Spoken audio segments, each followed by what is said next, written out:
Good morning po sa inyong lahat. My name is John Kevin Paunel at nandito po tayo ngayon sa Hamana Homes which is located here in Barangay Santo Rosario, Magalang, Pampanga.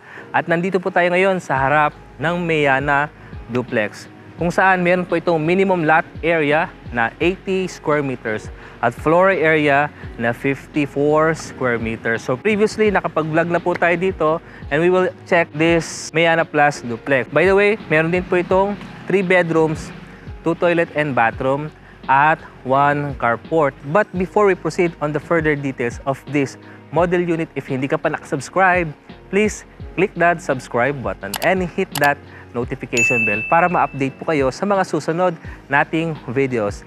Alam ko pong excited na sila, kaya tara, samahan niyo po ako. Let's check the model unit. So previously, according sa ating introduction, na nakapag-vlog na po tayo dito sa Mayana Duplex. Pero ngayong 2023, bago matapos po ang taon na ito, so currently, December po ngayon, pag-uusapan muna ulit natin ang Mayana Duplex sapagkat meron tayong expansion. At kung gusto niyo pong mapanood ang full details ng Mayana Duplex, we'll flash it on this video. Pero sige, samahan niyo po ako na i-check na rin muna natin. Pag sinabing duplex, ibig sabihin po, dalawang bahay po na magkadikit. Parang end-to-end unit po siya. Kita po natin na napakaganda po ng kanyang design. When hindi siya yung typical na mga bahay na tinutour po natin. Pero makikita po natin, ito lang po sa mga na meron pong balcony na railing po siya. Dito po sa side, kasyang-kasya po ang carport. By the way, hindi po ganito kalawak po yung kanyang pinaka-setback space. Mga nasa 1.5 meter dito po sa side. Para lang po magkaroon sila ng idea. So, bibilisan lang natin sapagkat pwede nyo mapanood po yung video na to. Okay, pasok tayo sa loob. So, ganito po yung nakita po natin. Open concept space po siya. Padadaanan lang po natin. At makikita po natin na gumamit sila ng maraming mga glass dito, glass window. Kaya it gives natural light. Medyo maliwanag po yung espasyo. Let's go upstairs. So dito po sa taas, makita po natin na naka-tiles yung ating flooring dito. We have available 3 bedrooms. Kung saan yung mga rooms po, halos kasya po is mga single size bed. Makikita po natin dito ng mga furnitures. Hindi po sila included sa turnover. Tapos yung mga pintuan nila, meron na rin pong design. At check po natin yung other bedrooms. So, gaya po ng kabilang bedroom na chinek po natin, single size bed ang kasya po dito. At ang kagustuhan ko dito po, yung mga windows nila, malalaki po siya. Kaya meron po mga natural light dito sa loob. This is our toilet and bathroom. Makikita po natin, pedestal lavatory, water closet, at saka yung ating shower area. And of course, our master's bedroom. Kung saan yung master's bedroom po natin, kasya po ang queen size bed. And then you still have enough spaces both sides na kasya po yung mga side table at nakaharap po siya dito sa ating balcony. Meron po siyang sliding glass window dito. Yan, pakita po natin. So yan po, makikita po natin na medyo spacious naman po yung ating balcony. So now, let's go outside again at check natin yung full details ng Mayana Plus Duplex. So nakita na po natin yung Mayana Duplex. And now let's talk about the expanded duplex kung saan meron siyang minimum lot area na 80 square meters at yung kanyang floor area is mga 75 square meters.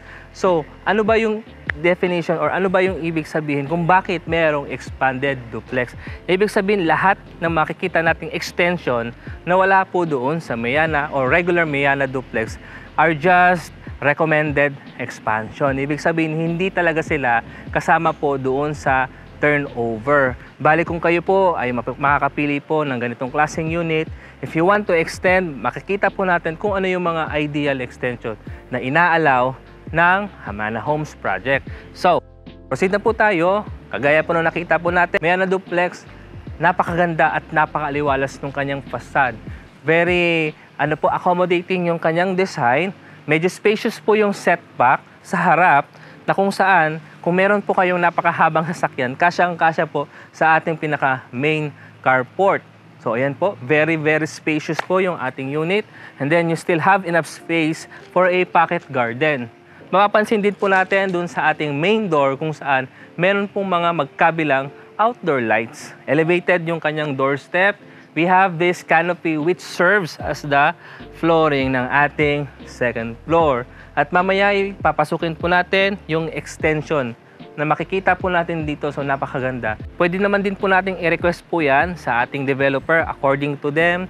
Yun nga lang po, aparte po siya doon sa total contract price na naka-indicate sa ating description box. So ibig sabihin po kung magkano man po yung amount na magagastos para doon sa extension na kagaya po nito is own expense na po nila at babayaran po nila ng cash. And now, let's proceed inside the interior space. Tara po! At sa pagpasok po natin, mas napansin kong mas naging maaliwalas lalo yung interior space ng Mayana Duplex. If maalala nyo po yung sa kabila, wala na yung area po dito. Pero mamaya, bago natin pasukin yan, i-check muna natin or i-absorb muna natin yung ambience ng interior space. So, ito agad po yung kanilang formal living area. And below the staircase, ito po yung recommended na TV console area. You can place center table dito, your carpet, pagkatapos since open concept ang ating space, kaya kitang-kita na po dito yung ating formal dining area. Mapapansin po natin na may mga interior designs because this is a dressed up model unit and I really like the drop lights po na ginamit po dito. Pagkatapos yung parang honeycomb na mirror na nakadikit po sa ating wall. Ang ganda niya pong tingnan. So, inspiration lang po iyan. Sabi nga po natin, hindi po kasama sa turnover. Nakatiles na po yung ating flooring. And then yung height, floor to ceiling, estimated mga nasa 10 feet. And I really like the cove lighting they set up dito sa ating formal living area. And kung maalala niyo po sa kabila, ito po yung parang pinaka-main kitchen. Ngayon, na-move po siya dito sa likod. So this is just a sample extension. Tatandaan po natin. So hindi po ganito talaga yung pinaka-turnover. Ito lang sinasabi po ng developer just in case na magustuhan nila yung ganitong design, you can pay additional. So ito po, makikita po natin na L-shape yung kanila pong main kitchen. And then we have this wall-mounted cabinet. At saka po itong napaka-aliwalas po na cabinet which serves as your pantry as well. So yun po. And then dito po sa likod, meron tayong space. Parang kumbaga, yung kalahati, nahati po siya dito. Pero yung dimension ng area natin is mga nasa 2 meters by 2.5 meters. Yun yung mga available space pa sa likod which serves as your service area. Tsaka pwede po kayo maglaba po dyan. So, sara na po natin. And we also have this powder room. So, we have this PVC flush door, PVC door jamb, pedestal lavatory, and our water closet. Wala po siyang shower area. Okay? And now, let's check yung mga naging additional or expansion. So, dito po, mapapansin po natin, nagkaroon ng another bedroom. At ito pong ginamit po na bed dito, this is a queen size bed. And nakita ko na parang mas spacious po siya. Actually, ideal to. Mas maganda po yung kwarto nasa baba. Para at least hindi na hassle yung pag-akyat sa taas. Lalo na kung yung bibili po ng ganitong klaseng unit is medyo may kaedaran na at least hindi na po masakit sa tuhod talaga siya. Anyway, nakita po natin, these are TV console, yung ating lanay nalipat dito at saka napaka-cozy niya. Ang gandang tignan na pag gising nyo sa umaga, you will be greeted with the nature outside or the view outside. Tapos ganyan po yung view po ninyo. Napaka-aliwalas po siya. And I really like this very long shelves. Ang ganda pong tignan. Then magkabila, may mga side table po siya. And ito po, makikita po natin. So ito parang nagsilbing walk-in closet po siya. Tapos we have this cabinet. Ayan. Sliding po yung cabinet po natin. Tapos may mga shelves tayo dito or drawer. And then sampayan po ng mga damit. Pero hindi po ito kasama sa turnover. So, ang ganda po. Ang galing ng pagkakadesign nila. Tapos, nandito po yung toilet and bathroom. So, nagkaroon ng ensuite toilet and bathroom dito siya. So, ayun po. Napaka-aliwalas po. And ang ganda ng expansion. So, doon lang po sa mga gustong magpa-extend ng unit. Pwede po ang developer natin i-request or kayo po mismo. Tapos, pwede natin gayahin ito. So, nakita na po natin yung mga details on the ground floor. And now, let's go upstairs just to check the details of the second floor. Nakalimutan kong banggitin na medyo malapad pala yung ating staircase. Tapos, solid wood yung ating mga steps with a steel handrail. Okay? Samahan niyo po ako sa taas. Okay, sa pag-akyat po natin, before we really proceed doon sa pinaka-second floor natin, makikita po natin itong ating mga fixed window. Meron tayong awning type window dito, pero napaka-massive niya. From ano na siya, first to the second floor na yung ating fixed window. Bali, it gives natural light. Kaya napakaliwanag kahit hindi masyado naka-open lahat ng light. And then, dito naman po tayo sa ating second floor. Just like the first floor tiles, pareho lang naman po ang ginamit po dito. Gumamit din po sila ng ceramic floor tiles.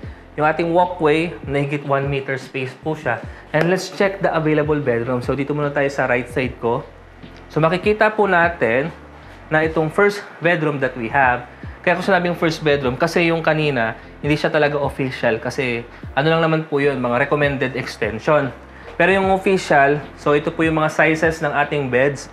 So, we have this single size bed and you still have a decent space for a side table or cabinet. Then, napaka-massive din po ng ating 2-panel sliding glass window with 2 fixed window on the top. So, it gives natural light. Height, floor to ceiling, mga nasa 9 feet po siya. Okay? Tapos, yung pintuan po natin, this is a wood. Even the door jamb, wood door jamb na rin po siya. So, we have already checked the bedroom number 1. And now, let's check the bedroom number 2. So, ang napansin ko dito, yung mga bedrooms natin, similar lang naman. Bedroom 1 and 2 have the same sizes. Pagkatapos, meron tayong single size bed dito. Ang pinagkaiba niya lang, yung bintana. Kasi doon sa kabila, isa lang yung bintana, dito lang po siya. Pero dito, nadagdagan. Kaya, papansin nyo, ayan o, it's okay. Kahit di mo na i-on yung lights, tipid po siya. Kasi, meron siyang mga bintana. Dalawang bintana, kaya it gives natural light. Okay, and now, check muna po natin, before we go to the master's bedroom, we have common toilet and bathroom dito. Pedestal lavatory, water closet, and then our shower area, kung saan floor to ceiling yung tiles. So, ang gusto ko yung sa design niya, hindi siya smooth finish po dito. Medyo matte finish po yung dating niya. And I really like also the PVC flush door here with PVC door jamb. So, ayan po yung ating switch. We have the awning type window which serves as an air vent. So, yung hangin pumapasok, tapos pag umulan, hindi siya papasok sa loob. That's the advantage of having a awning type window. And now, let's check the final or the master's bedroom. So, this is the master's bedroom. So, nakita na po natin na dun sa kabila, nakatapat po siya sa ating balcony. So, this is a queen size bed. And you have 1.5 meters space sa side kung saan kasya pang side table at saka cabinet. Yung height floor to ceiling, nasa 9 feet po siya with cove lighting. And we also have this balcony na nakatapat sa 2-panel sliding glass window. So unfortunately, nakalock po siya. Hindi ko siya mabuksan. Hindi ito. But anyway, nakita naman po natin dun sa kabila kung paano yung espasyo that we have on the balcony. So yan po. So there you have it. I think nakita na po natin yung details ng interior space of the Mayana Duplex. And now, let's go outside and let's talk about the other details. And if you have question, so pag-usapan po natin. Tara po! If you have question with regards to the Mayana Duplex, please don't hesitate to comment doon sa ating comment section. And the computation is also provided sa ating description box. By the way, nakapag-vlog na pala ho tayo dito sa kabilang model unit, the Nanea single attached. So, ipa-flash namin sa top right corner of this video. So you can watch that model unit. Tapos, yung mga available amenities dito, we also have swimming pool, the function hall, children's playground. At ang kagandahan po nito, along the highway lang po tayo ng Magalang Road. So maraming salamat po sa inyo pong pagsubaybay. At kung may mga katanungan ho kayo and you want to request a free site visitation, provided na po ang aming mga contact numbers, WhatsApp, Viber, Facebook page, and our email address. So maraming salamat po sa inyong pagsubaybay and see you on the next video.